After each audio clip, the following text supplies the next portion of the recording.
On behalf of Boulder Community Health, it's my pleasure to introduce this evening's speakers, Paige Swales and Jessica Dacic. Paige Swales received her master's in nursing from Wilkes University in Pennsylvania. She then received her certified nurse-midwife degree from the University of Florida and has been a full-scope nurse-midwife since 2008. She is dedicated to nurturing healthy families by providing full-scope midwifery services and sees patients at Foothills Community Midwives in Boulder and Erie. Jessica Dacic received her doctorate of nursing degree from Frontier Nursing University. She is now pursuing a Master of Science in Mental Health for her Psychiatric Mental Health Nurse Practitioner Board certification. She provides full-scope midwifery care at Foothills Community Midwives in Boulder and Erie. Welcome to Paige and Jessica.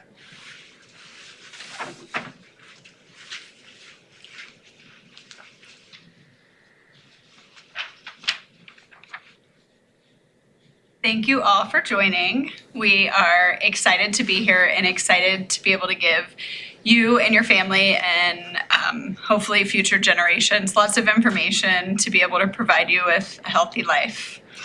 On the first slide, it has our names and the name of our practice, and as well as a phone number to be able to call if you have additional questions or would like to reach out to us at any point. We do not have any relevant financial relationships to disclose. Some objectives. To start this presentation tonight, we would like to first be able to provide information to have a better understanding of human papillomavirus, which we'll refer to during this presentation as HPV, the history, prevalence, transmission, prevention, and treatment. Specifically, we're going to talk a lot about the vaccine, and we'll talk about who should get it, where you could get the vaccine, when to get it, the timing for administration, why people should get it, and the efficacy. What is human papillomavirus? What is HPV? It is an extremely common group of viruses that exist worldwide. So they're not just something that's here in the United States, it's everywhere. It is considered the most common sexually transmitted infection. And for most people, they're asymptomatic. So it's not something that you're going to be able to see necessarily right away. Especially for like an average person. Obviously, a clinician can sometimes be able to see HPV with just a clinical exam, but generally speaking, people don't have symptoms from having this virus. HPV, some knowledge that we know is that there are over 200 known strands of HPV, different types. We know that 30 of them, probably a little more, affect the genitals specifically. Some cause warts, and then some can cause cancer. The cancer-causing strands, there's also, we kind of refer to those as high-risk strands of HPV. And those are the ones that we obviously can be extremely detrimental and can lead to multiple different types of cancers. So not necessarily just the genitals. The ones that we know the most are like the cervical, penile, anal, vulvar, and then the oropharyngeal. Some of the statistics that we're going to go over in this presentation are pretty astonishing and eye-opening for a lot of people, just how prevalent this virus can be. Also, just to say at the very beginning, there are some pretty intense pictures through this presentation. So if you're watching this with a younger person, just be aware that there are some pretty graphic photos that will be shown during this presentation. So there are over 42,000 new cases of HPV-associated cancers that occur in the United States each year. That is equivalent to more than one case diagnosed every 20 minutes. So this is it's transmitted by skin-to-skin contact, not only penetration, but can be oral, it can be touch, so really easy to contract this. This, currently up on the slide, there's some pretty detailed graphs on new cancer cases that are linked to HPV. And so as you can see, females are obviously more affected. This graph has over 25,000. Males are almost 20,000. But when you look at the different types of cancers and what area it affects different populations, you can see that the majority of the female cases, almost 50% of them, are cervical. And then there's still like the anal, vaginal, vulvar, but with males, it's more of the oropharyngeal cancers that are affecting the male population. Obviously, penile and anal cancers are common, but definitely not the majority. These statistics are extremely interesting, and I think this is the information that we want to share with you guys because it is extremely common. When we look at statistics, it's astonishing at how much these have increased over the decades. We'll talk a little bit about kind of when HPV came into play and when we started gathering more data, but it's almost every decade we learn more and more about this virus, and with our knowledge and the resources that we have, we should really be able to focus on prevention of this virus. So I'll talk a little bit now about the history. We do know that most HPV infections will resolve spontaneously. 90% of HPV infections will resolve within 1 to 2 years. We do know that the ones that stay dormant in your body, latent, those are the ones that are going to lead to cancer. We know that the peak prevalence is between age 15 and 25 years old, and usually within 10 years of the sexual debut. And we know that 80% of people will have HPV by age 50.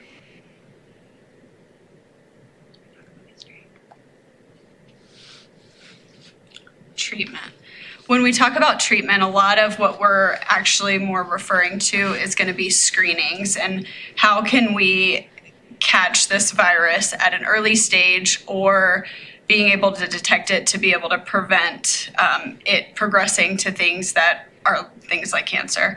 So routine, obviously, the majority of this is going to be for females, but the routine screen is going to be a PAP and or HPV screening. And this is something obviously that can be done at a provider office, family medicine, women's health office, where you can get the screening done. Based on the screenings, there is a whole algorithm of like when we start screenings, how often do we do them? What I always tell people is for many situations, it's very case by case, and it's really important to make sure that you are seeing your provider yearly to be able to discuss this and the best screening for you and or your child. Generally, we start with PAP and HPV screenings. The PAP screening is usually started at age 21.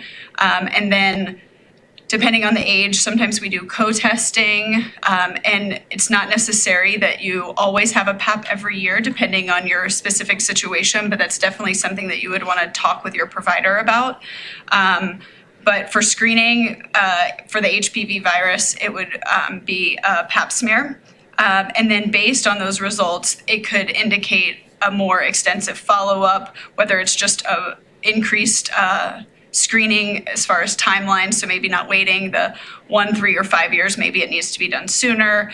And so sometimes it's as simple as just we need to repeat your PAP in a year or 3 years.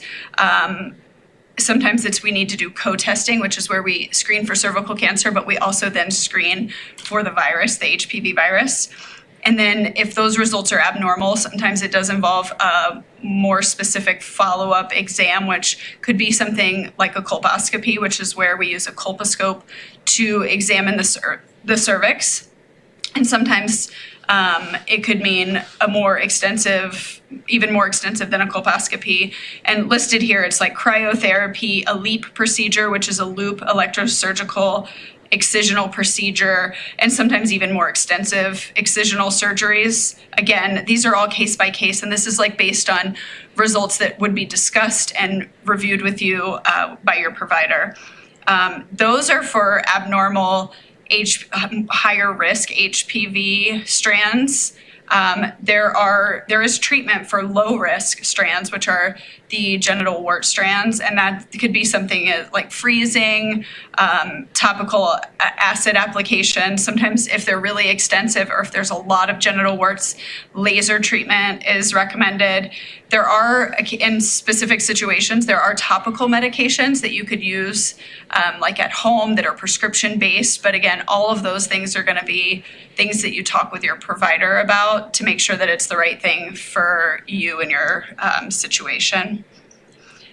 Moving forward, we're going to have some pictures of some different types of HPV. So this is where some of the pictures can be a little graphic. So first, this is a picture of a penis with some HPV genital warts. And so, again, a lot of younger generations are like, I'm young and I'm healthy and I'm not going to get cancer. And why should I be worried about cancer? People don't want warts either. And so I think really making sure that we educate people that it's not just older populations or unhealthy people that get cancer, but it can also affect you in a different way with things like genital warts, which are not appealing to anybody. So penile warts, we do have some vulvar condyloma, which are just HPV warts here. Some anal warts. And we know that cervical cancer is the fourth most common cancer in females, with the breast, lung, and colorectal being more common. Virtually all cases of cervical cancer come from HPV. 50% are from type 16, 20% are from type 18, and the rest are from other high-risk HPV. Pretty gnarly picture of a case of cervical cancer. Again, unfortunate. And the other really interesting thing is for women, a lot, our anatomy is inside and we can't see it. And so for men, it's a little easier. For males, it's a little easier to be able to detect things like HPV, the low risk genital wart strands. But for women, it's not always that easy. So again, just kind of going back to making sure that, providing yourself or your children or future generations, whoever it is, with the education to know that they should seek out annual exams, even if they're not due for a pap smear, but just for an exam so we can make sure that their body is healthy and normal, and being able to show them what healthy and normal looks like can be really, it can be a really great thing just for educational purposes. So anal cancer, 90% are caused by HPV type 16 and 18, and females have a higher incidence than males. The oropharyngeal cancers, the non-HPV causes are going to be things like alcohol and tobacco use, but the majority of these cancers now are actually HPV, which has evolved over time. This is not something that, 30 years ago would have been the case, but research is now showing that the majority of these cancers are HPV related. And this is also a reason that you would want to have routine dental care, because being able to assess those things, but also just your yearly physical with your provider you're going to be able to have some screenings for these things, and you'll be able to bring up any concerns. So it's definitely important to make sure that you come in every year for a physical exam. So now we're going to talk a little bit of prevention, which is the vaccine. We're going to talk about who gets it, when they get it, and how and where can you get it.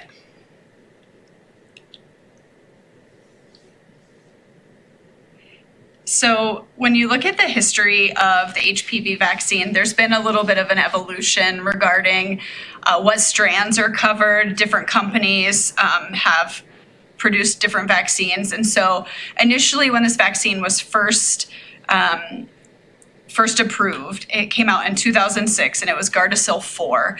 And the number behind it, because now we're using Gardasil 9, just refers to the number of strands that it provides protection against. So in 2006, this vaccine was available, and it protected against strands 6, 11, 16, and 18. 6 and 11 we know are low risk HPV, so those are strongly linked with genital warts. 16 and 18 are higher risk strands, so those are the ones that are going to be linked with cervical cancer, penile cancer, those more aggressive strands. Then in 2009, a vaccine came out that was specific to the high-risk strands, which was only 16 and 18. Lucky for us, in 2014, Gardasil 9 came out, and that is the most current vaccine that most of us providers are providing in our offices. And so Gardasil 9 protects against, it's on this slide, but I'll list them, 6, 11, 16, 18, 31, 33, 45, 52, and 58. And I know that 16, 18, 45 are 3 that are highly linked with cervical cancer. So those are definitely ones that if we can provide protection against, that's definitely something that we would want to do. And like I said, Gardasil 9 is the one that is widely used in the United States at this point, and it is available at our BCH clinics here. So talking now specifically about Gardasil 9, it's the one that is available here in the US. Is it safe? We have a lot of questions. I think, especially since the COVID era, about like safety on vaccines, making sure that it wasn't a rush decision for people to get this vaccine. And this has been studied for quite some time, and it is safe. We have a vaccine safety system that is done through the CDC. And there's also there is a vaccine safety data link. It's called the VSD, which allows frontline spontaneous reporting. The VAERS, which is like where people report any adverse reactions to vaccines. So it allows the smart people behind the scenes to know if things are changing or if people are having adverse reactions. And so I feel like we've done our due diligence on this vaccine, and we've made sure that it's safe. And then now comes the time frame and when to get this vaccine and who it's approved for. So initially, when this vaccine came out, it was really only approved for ages 9 to 26. And so there were some limitations here. And a lot of people will ask, like, do I really want to get my 9-year-old vaccinated? Or, I'm 35, why can't I get the vaccine? And we can touch a little bit about that, and feel free if you have individual questions to write them in. But one of the things that we became really even more lucky, so this vaccine came out in 2014, but it wasn't until 2018 that age range was extended. It was expanded from 26 to 45. So right now, the current recommendation is for males and females ages 9 through the age of 45. So 2018 was a big step for us because it really expanded that age range, which allowed us to be more inclusive. And so as we know, the more people that we can vaccinate, the healthier our society will be. So as Paige just mentioned, it's available to males and females between ages of 9 and 45. The ideal age to vaccinate is ages 11 to 12 or before they start having sex. Off-label uses is before the age of 9 or after 45 for certain individuals that we could talk about in clinic. And there's often a question of if someone has tested positive for HPV.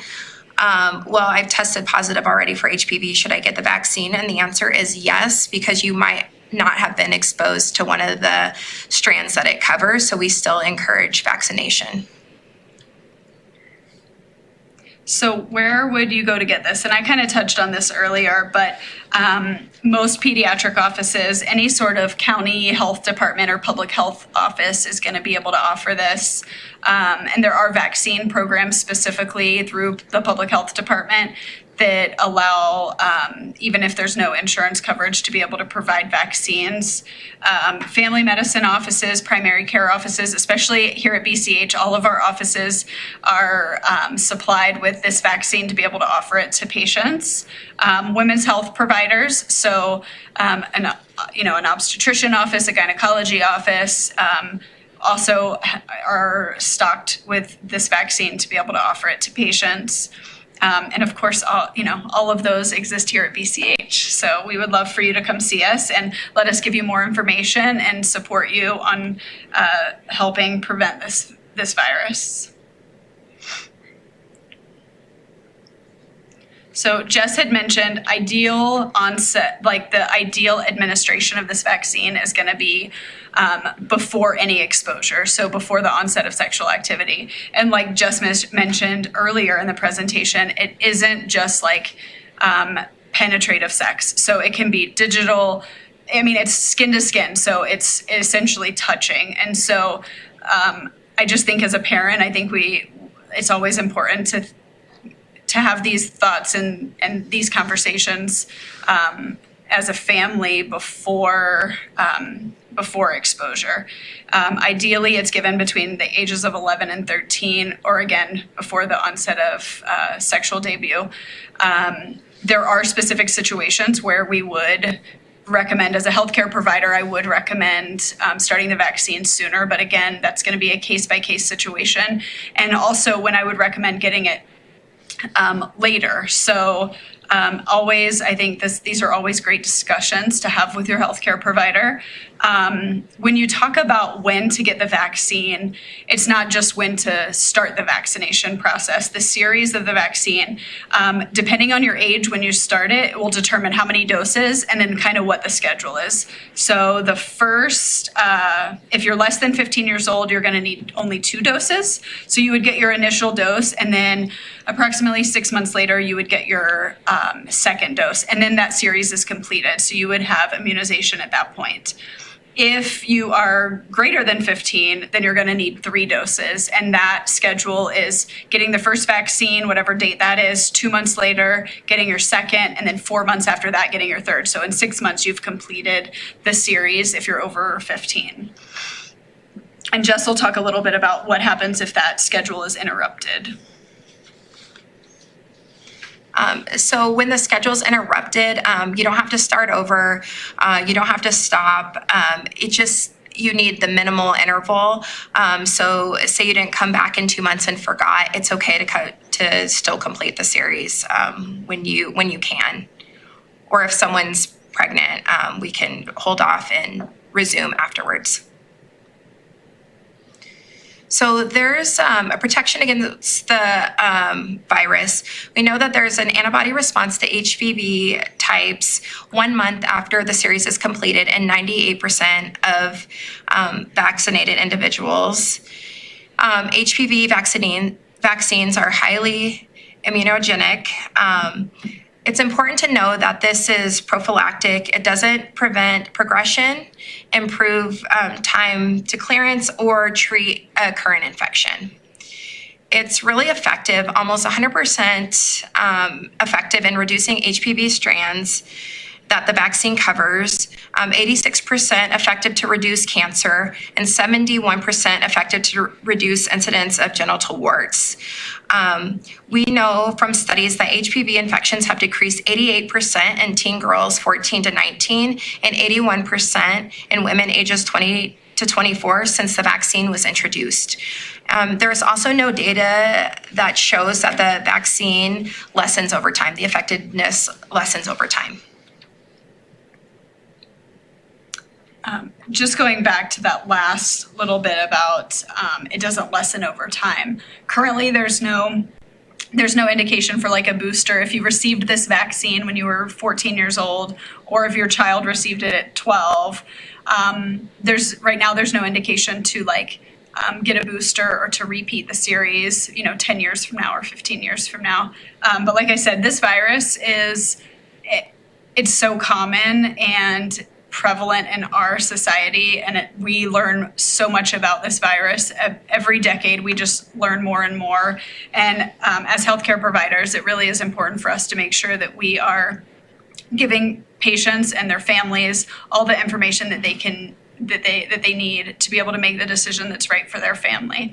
So obviously we feel that this vaccine is important for prevention of HPV, but if you have concerns or if there's deeper topics or specific things that you would like to discuss, I definitely think it's worth a discussion. I know there are many people that are maybe vaccine hesitant or have concerns about vaccines and the reactions to them. I think that is worth a conversation that you should bring up to your healthcare provider, and we're all open to sitting and having those conversations. And just know that, especially here at BCH on our team, we are definitely open to having those conversations. Our women's health team, the OB group, the midwife group, all the family medicine offices are open to having these conversations to really support you and your family, to provide you with whatever education you need and to be able to answer all those questions. Most of our information from today's presentation was received from either the World Health Organization, the CDC, directly from Gardasil. The American Academy of Pediatrics also has lots of statements regarding this vaccine. So I would encourage you to also use those as resources to be able to get more data if you feel like you want to do some more investigating for yourself. As two full scope midwives, we take care of lots of moms and lots of women and families, and our job is to make sure that we give you all the information you need to be able to make the best decisions.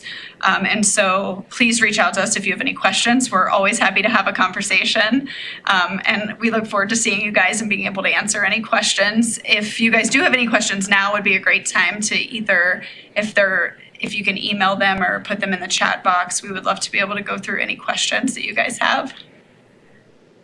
And we're going to start with some questions in no particular order here. Okay, great. All right.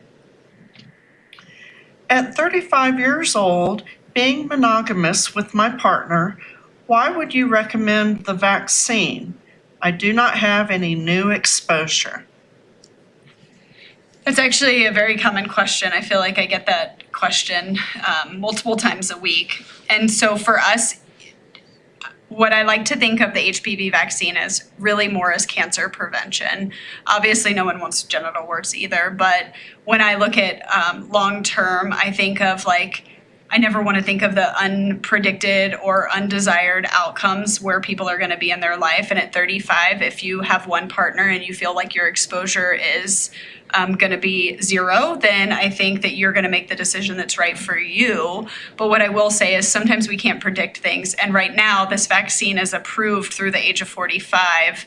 And not saying that it can't be used later, but that's definitely an off-label use that I won't really just go into detail today about. But what I would say is if you feel like at some point you could have an exposure, it's better to be protected while you are in that age that is approved for the vaccine. So we do still encourage it, even if somebody says I'm with one partner, because for me, I don't think of it as sexually transmitted infection prevention. I think of it as cancer prevention. And so, of course, this is a dialogue that I would have in the office with a patient regarding that, but I would still recommend the vaccine. But again, and Jessica and I say this all the time, even though we recommend something, if that doesn't feel like the right thing for you and your family, then we're going to make the decision that feels the best for you guys as a team. And so that would still be my recommendation, but obviously that would be a conversation that would be worth having. Okay, thank you. Yeah. This person said that their child did start getting the HPV shot. They started before they turned 15, but then now they're off schedule. And so now the person is 16. And so would it be appropriate to have 2 or 3 doses? the first vaccine was at 15 years old. Yes. I would probably lean on the side of doing the 3. Agree. Yes. I would say to get the Yep. third dose. Yep. We're already off schedule. And Yeah. so what I would say is if you've received one of those vaccines, I would do the second one as soon as possible. And then the third Yeah. one would be 4 months after the second vaccine. Okay. Yeah. Thank you. Some questions about the vaccine. So, how long after the HPV shot are you protected?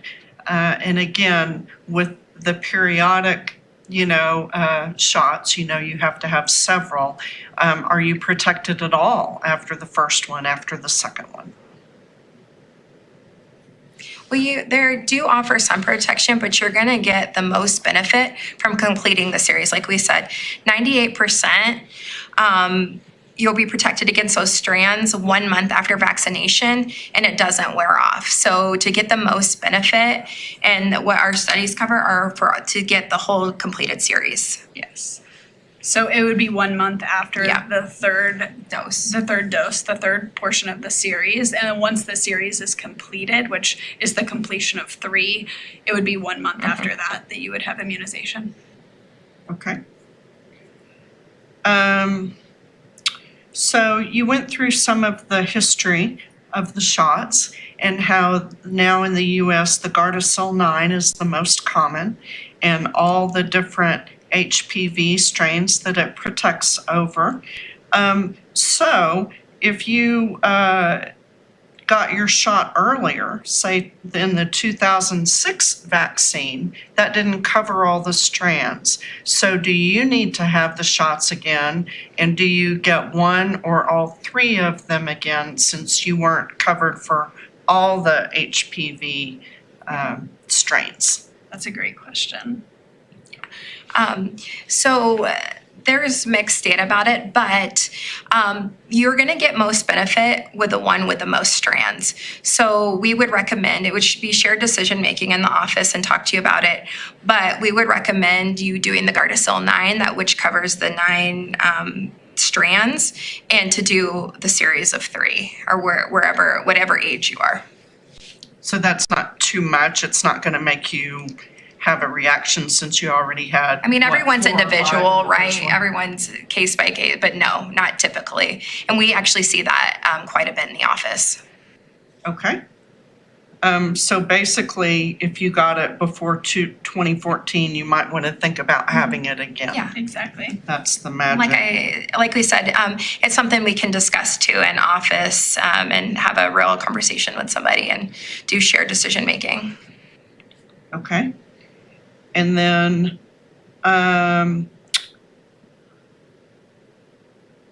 let's see here, my next question. So as far as symptoms is, you mentioned that and symptoms and detections, that's what this person wants to know.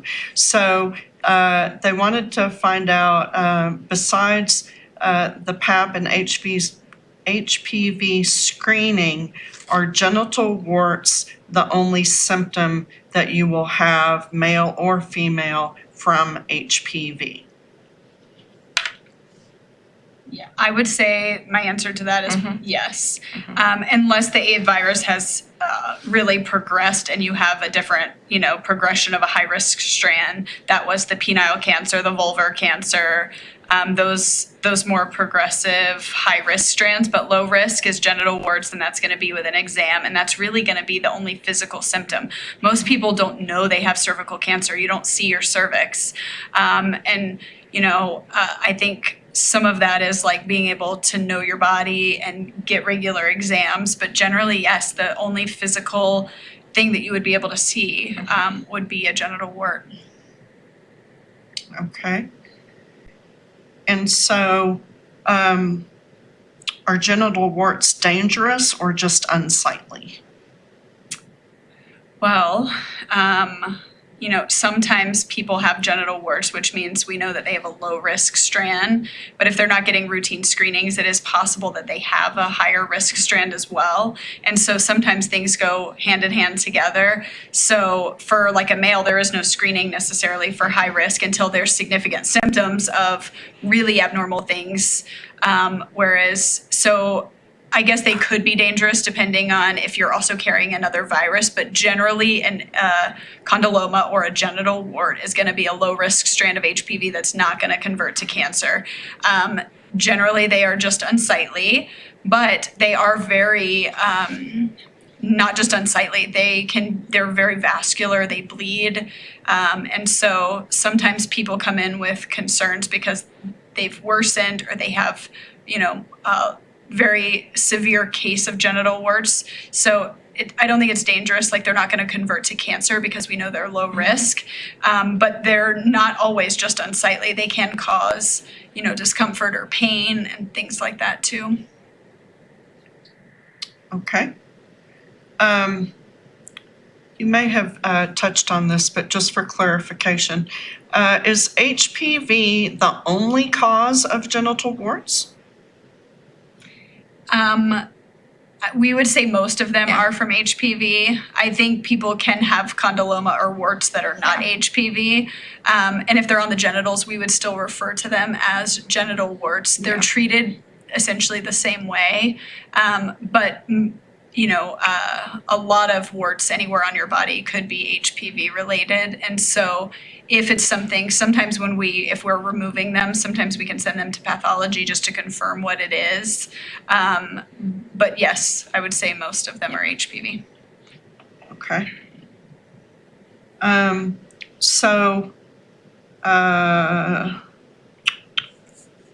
love all the questions. Keep bringing them in. Since you stopped taking the shot at 45, there are some people that don't know that they have cervical cancer or another cancer until they're older than 45. So why stop the shot at 45, or is there a recommendation to take it afterwards? Yeah, that's a really interesting question. Right now, the data and all the research has only been done on males and females through the age of 45.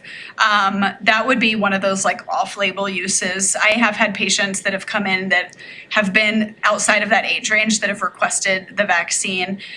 Likely it's a conversation that we would just want to have because it's only FDA approved through those age ranges. Off-label use is just a conversation to have about insurance coverage, how to go about getting it, and then the benefits and the efficacy at that point. So I think it's a conversation to have with your provider, but it's definitely not something that's necessarily off the table. It's not unsafe for somebody who's 47 or 52 to get the vaccine, but I think it's a conversation to have and really talk through those benefits and risk and what the efficacy really is, and what the best decision for you is. So not off the table, but definitely a conversation to have. So make an appointment. Let's have that talk.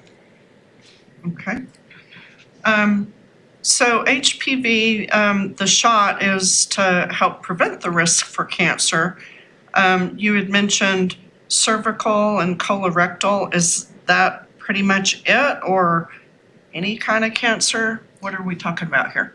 We, as described in the slide, oral, pharyngeal, anal, penile, cervical, those are all the cancers. That's why it's important, because really we do routine screening for the cervical cancer.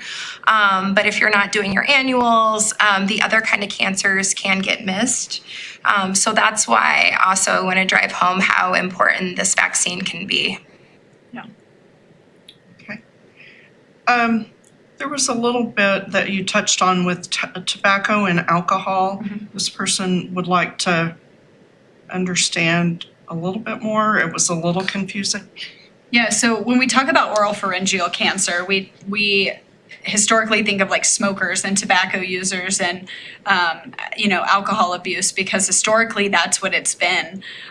When you think of like throat and mouth cancers, that's what everybody goes to. But now, because oral sex is so common, that HPV can be in the throat, it can be in the mouth. And so that virus has kind of taken off and now is a large portion of those cancers. And it's not alcohol and just tobacco anymore. So you don't have to just think about people that are smokers or smokeless tobacco and things like that. Now we have to think about exposure in other sort of ways. And so the reason we mention that is because when people think of oropharyngeal cancers, they don't think of HPV, they think of smokers or tobacco users.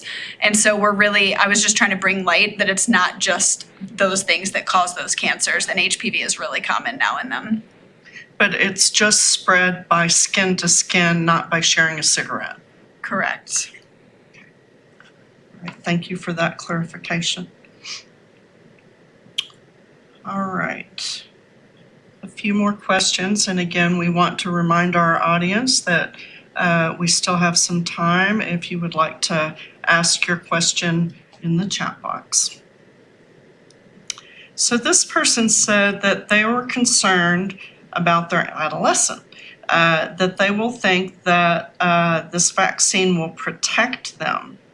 Is there a way that you recommend this without feeling like you are encouraging sexual behaviors? I think that providing education never really encourages behaviors, and at least that's how I feel. Yeah. What I think of education and providing our children or our adolescents with this information is to give them the basis, this knowledge base, to be able to make healthy, safe decisions. And so I would not think of it as encouraging sexual behaviors. I mean, I have heart-to-heart talks with lots of adolescents, and I think that we still encourage safe sex practices. But if there's something else out there that can give them more protection against the most common sexually transmitted infection, that's also information that I'm going to give with them. I feel like if sexual activity is going to happen, I want them to be as prepared as possible. And so just giving them information to have is going to be the best thing. So for me, I don't think it encourages sexual behavior. I think as a parent, if you feel different, I think that's a conversation that maybe you and your healthcare provider should have as like a team with your child, because I think that would be a great way to just address. Sometimes it's like that white elephant that's in the room, like no one wants to talk about sexual activity or the onset of it.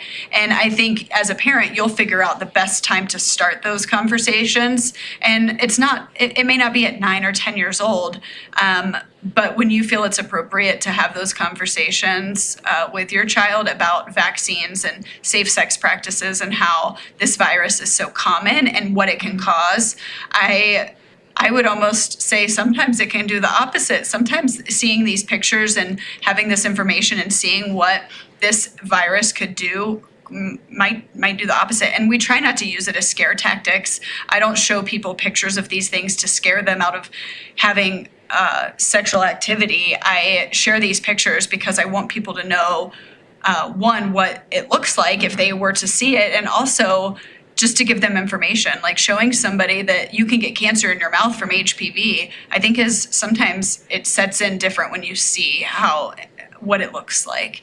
So I don't think it encourages sexual behavior. I think it provides